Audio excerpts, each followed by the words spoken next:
So I'm trying to catch up on my YouTube videos because I went almost 3 weeks without making a video. And if you've been following me, I've been making videos for a year and a half consistently every single day, at least 5 days, sometimes 6, and in some cases 7 days a week. But I am opening up a new restaurant, and which is right across the street from my current restaurant. And I run another kitchen in the summertime, so I'm just like overloaded with work to do. And I've just been trying to get to it, and it's just like, it's just frustrating because I'm not being able to get to making YouTube videos. So I'm resorting to making videos in my car as soon as I can go out and even drive. Even if I'm driving 5 miles, I try to turn this thing on and try to record content for something, for one of my channels, websites, or something. If any of you follow Durian Rider, he was talking the other day about how if you don't have 10 minutes a day to devote to your YouTube channel, then don't even bother doing it because you're not going to get the results. He goes, daily people want to see content from you. So that's why I have the camera in the car here and I'm driving. So today's topic, I was on my YouTube channel looking through comments, and I get about 225,000 views a month right now, which isn't much, but it's a lot. But I get a lot of comments, so it's really tough for me to respond to every comment. And when I see a comment and to go back and respond to it later, sometimes I can't find it because it just drops too far in the feed. But here's a topic I want to address. Somebody said the other day on one of my baking soda videos, they said, my mother or my sister, somebody in my family got cancer from baking soda. And if you've seen any of my baking soda videos, I reference doctors, I reference studies, I reference people that have had lots of success from actually curing or reversing their cancer. Now, I'm not saying it does cure cancer, but I'm talking about other people's success stories. And I talk about the benefits of baking soda, and I've talked about my personal experience in the past with baking soda, how I used to take it way back when I was switching my diet over and I still had massive heartburn, I still had some issues, and I don't take baking soda much these days, only when I'm doing super long endurance races of like 2 hours or 2 to 3 hours when I'm out running, just to flush some lactic acid out of my system. And I also take it if I have ingestion, heartburn, if I'm having a problem with the foods I've eaten. But now here's the thing, it's my fault that I have ingestion. I haven't properly food combined. So it's my fault. It's not like, oh, I'm going to take baking soda every single time and keep abusing or using baking soda all the time because I'm having heartburn. If I use baking soda for heartburn, it's probably, I would say, every 4 months, if that, for heartburn. That's it. And that's probably a stretch at that. A couple weeks ago, I was doing it in a wine tasting. I tasted a Viognier, and I love Viognier. Viognier is a great varietal originally from France, from Rhone, and I love Viognier. So I took a sip of Viognier, and right away, for some reason, it hit me, and I couldn't shake off this really tough digestion. So of course, baking soda cured it like that. So somebody on my channel commented and said, my mother, let's just reference my mother. My mother took baking soda every day and she got cancer from taking baking soda. Okay? Now here's the thing. If you're taking something constantly, like blood pressure medication, you're taking it for a reason. If you're taking baking soda because of heartburn issues, you're taking it for a reason, okay? Chances are, the reason is, you need to find out what the reason is and stop the reason, right? Because it's not the baking soda that may have killed this person or gotten this person sick or given this person cancer. It's the fact what they were doing to cause them to take the baking soda. People never want to take responsibility for what's wrong with them, right? They never ever want to take responsibility. They want to go to the doctor and get a pill. I'm on my way to the hospital right now to visit my father because my father's in the hospital again. My father's read every book that I've read because I give him every book that I've read, and he follows up with it and reads it. He knows so much on nutrition, but he applies 50% of the time, if that. And who knows what he's eating. But, it comes back to the cause and effect. There's a problem why my father's like that, why my father has congestive heart failure, and why his lungs fill up with water. and why he has high blood pressure and why he has high cholesterol. There's a reason for it. If you figure out what the reason is and stop the reason, then you wouldn't have to take the pills. You wouldn't have to, if this person found what the reason was why they were taking baking soda every day, they wouldn't have to take the baking soda. When you have heartburn, it means your whole stomach, your whole digestion process is out of whack, and that's dangerous. Before I knew what I know now in holistic health and natural health and all that kind of stuff, I used to sleep some nights in a chair sitting up because I couldn't handle the massive heartburn that I had. And it got to a point where it was so bad that the doctor wanted to operate on me. They said, oh, we recommend, this operation for you. And of course, in my mid-20s, I didn't know the difference. I knew I just had to sleep with Tums on my nightstand, a big bottle of Tums. I used to go to like Sam's Club at the time, just buy the biggest Tums I could buy, right? I like buy the Monster Tums, this is watermelon, but I like buy the Monster Tums to sit on my bedstand, on my nightstand. And the Pepcid, the prescription Pepcid or whatever prescription wasn't even working. And my doctor never told me, oh, nutrition, stop eating fries. I'm a chef. Back then I was eating French fries every day. I was eating creme brulee. I was miscombining every food group, every type of food possible. I was doing it because I didn't know any better, but my doctor didn't know any better either. But all my doctor knew was to prescribe a pill. That's all. That's all. That's all my doctor knew how to do, was prescribe a pill. Oh, gee, the road's closed up here. I'm gonna have to turn around and go to the other road. So if you find yourself taking a blood pressure medication, if you find yourself taking, let's see if I can turn here. It's open. It's open. I guess this is open. He didn't say anything to me. So if you find yourself taking baking soda every day for your heartburn, and you end up getting cancer down the road, if you end up getting some serious issues down the road, chances are it's not the baking soda, it's the act of what you're doing to cause yourself to take the baking soda. Something's out of whack. Your body is giving you a signal. Your body is out of whack. It's giving you a signal. Something's wrong. Change something. Don't take a pill to mask it, because you can take a pill or you can take baking soda, which is much more natural than a pill of some sort. But you are still taking something to mask the symptoms. When you mask the symptoms, you never get to the real cause of something. So of course, there's going to be the price to pay down the road of something else. That's just what's going to happen. So to say, well, the baking soda or the blood pressure medication gave me a heart attack or gave me this or gave me that, there's a reason why you're taking it to begin with, is my point here. So, what do?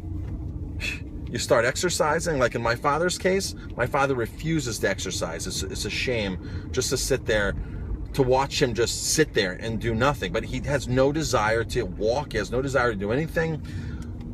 He'll eat healthy when he comes to my restaurant because I give him healthy food. I'll send him home with stuff. But as far as that, I have no idea what he's eating at home. I have no clue. But so what can you do?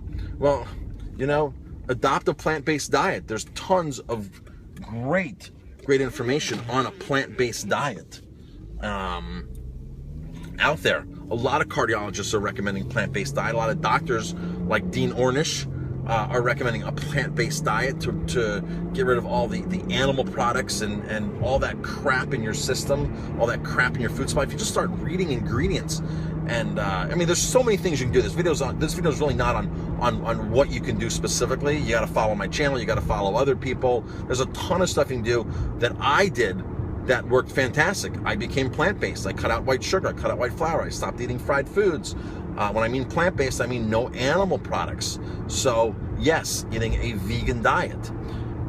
Exercising. I went from not being able to run at all to now, last year in 2014, I ran 2,000 miles.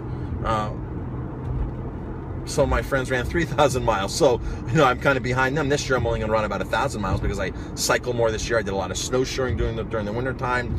I kind of mixed it up. I hit the gym a couple days a week now. So it's all kind of mixed up. So I'm really not focused on just running. But you got to move. You got to nourish your body. You got to give your body foods. You got to eat simpler foods. Eating simpler foods makes a huge difference, okay? So, like, this is eating a simple food, watermelon. This is my lunch, okay? What happens when I eat watermelon, or what happens if you eat watermelon or single fruit, it's a simple food. It's not cooked. There's no salt added to it. There's no sugar. It's not denatured. It's in its pure, natural form. When you eat what's called a mono meal, you actually speed up your digestion. So when people say, oh, that's high in sugar, that's too high in sugar, Marcus, you're right. That is high in natural sugar. But if you're eating just that, you don't have a fat in front of you, or you don't have foods in front of you to slow your digestion down, then that makes a huge difference, because that's going to pass through my system so quick. It's just going to pass through my body's going to be able to absorb what's in there. See, and we're going off on another tangent, another topic here, but you know, there's a lot of disease comes from your colon, from your digestion system. That's where a lot of disease comes from. And the more you keep food in your digestion system, the more it putrefies. The more it putrefies, the more rancid, the more rotten. Take a piece of meat, throw it on your counter, turn your house up to 98 degrees, and let it sit there for 3 days. You tell me how appetizing that meat is, okay? You don't even want to look at that meat. You wouldn't want to smell that meat. Well, guess what? That's what's in your system. That's what's in your colon. That's what's in your digestive tract. And now imagine taking that rancid, putrefied meat or whatever else is in there and distributing and pumping out through your whole body, in your bloodstream, throughout your whole system, and nourishing all your cells with that rancid putrefaction. Imagine doing that. You would never think of saying, oh, I'm going to eat this meat that's on my counter because, you know, I'm going to nourish every cell in my body. You'd be stupid to do that. But yet that's what's happening inside of your system. And unless you're nourishing your colon, your digestive system, you have to put good probiotics in there. You have to eat foods that encourage good probiotics. Every time you eat cooked foods, acid foods, crap foods, you know, Doritos, stuff like that, French fries, broccoli with butter as opposed to just steamed broccoli, apple pie, whipped cream, marshmallows, even some of this vegan stuff that they have out there. A lot of the vegan stuff out there, just because you're becoming vegan doesn't mean you're eating healthy foods. You can buy vegan crap out there, okay? They can make soy ice cream or some kind of vegan ice cream out of total crap, okay? So trans fats, margarine is a vegan product because it's just made from vegetable oil, but it's hydrogenated. So don't think because you're eating vegan, you're eating healthy. But back to your colon, that's just pumping throughout your whole system. And you'd be crazy to say, oh, let me put meat out on my counter and just think that's going to nourish your body. So the quicker the food passes, the quicker the transit time is on your food. And you cannot use corn. Corn is a bad example to use, because a lot of people say, oh, I ate corn last night and it's already, you know, coming out of me.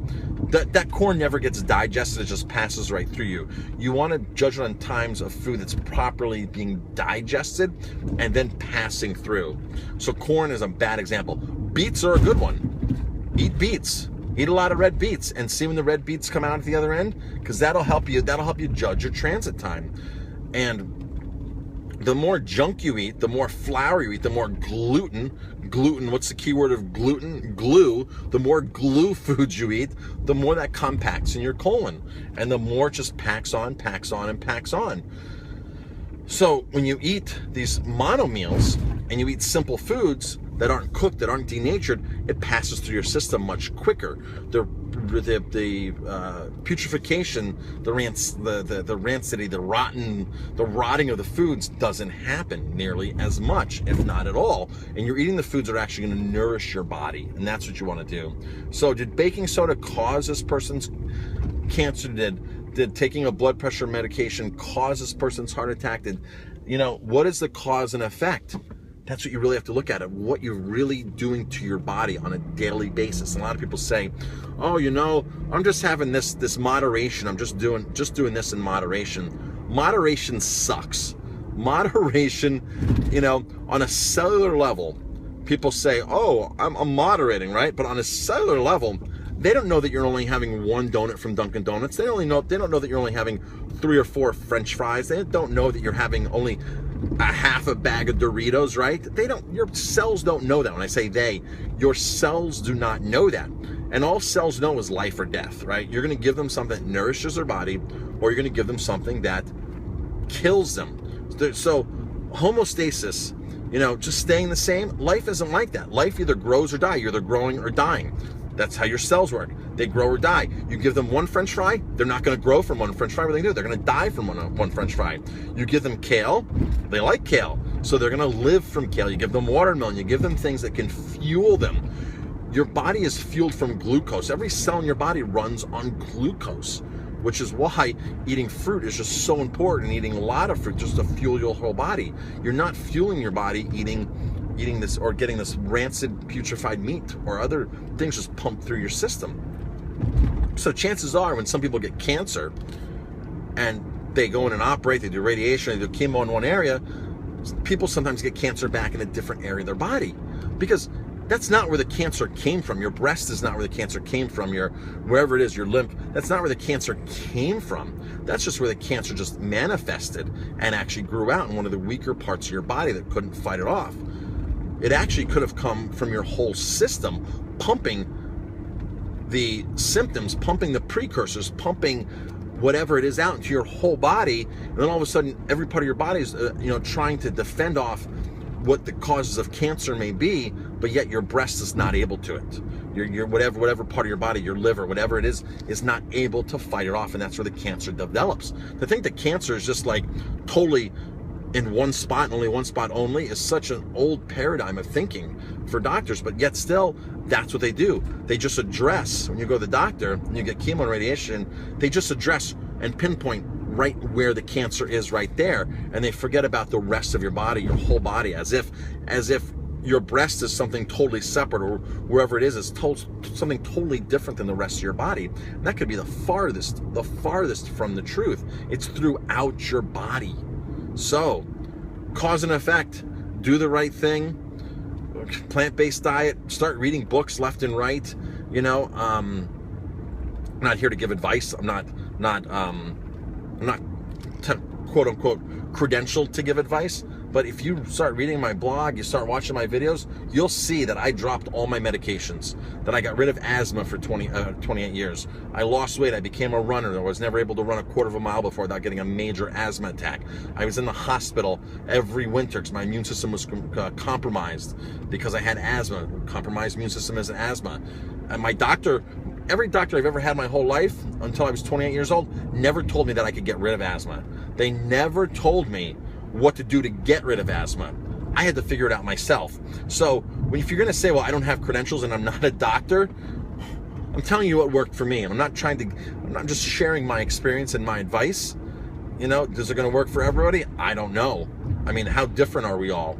I mean, all dogs eat the same diet, all cats eat the same diet, all giraffes eat the same diet. How much different can the human diet actually vary based upon whatever? I tried the blood type diet. It didn't work for me. I tried the Atkins diet. It did not work for me. I mean, I tried tons and tons of diets because I was overweight and I was frustrated. I always went to my doctor, but they never, ever, ever told me what to do to turn around my life until I picked up books. The first book I picked up was Bernard Jensen, and I picked up a Gary Null book. And that just totally transformed and changed my life. And by reading those books, it made me realize that I'm in control of my health. Not the pill, not the doctor. The doctor's definitely not in control of my life. The doctor's in control of his salary, his or her salary. That's what they're in control of. I'm sorry, you pay $250,000 to go to medical school, $100,000, you have loans, you pay all that money to go to medical school. You're taught to make a living. You're not taught to teach me how to get healthy and never come back to you again. And people just don't understand that. Doctors do not teach you how to live healthy.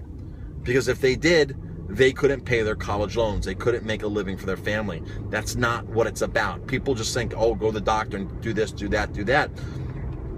I did my own research. I took my health in my own hands. I took my health in my own hands. So do I have credentials to official credentials? Of course I don't have official credentials. I'm a chef. But I have common sense. And people overlook common sense versus somebody who actually has credentials. And it's mind-boggling. Like, people know it's good. People know it's bad. It's no secret.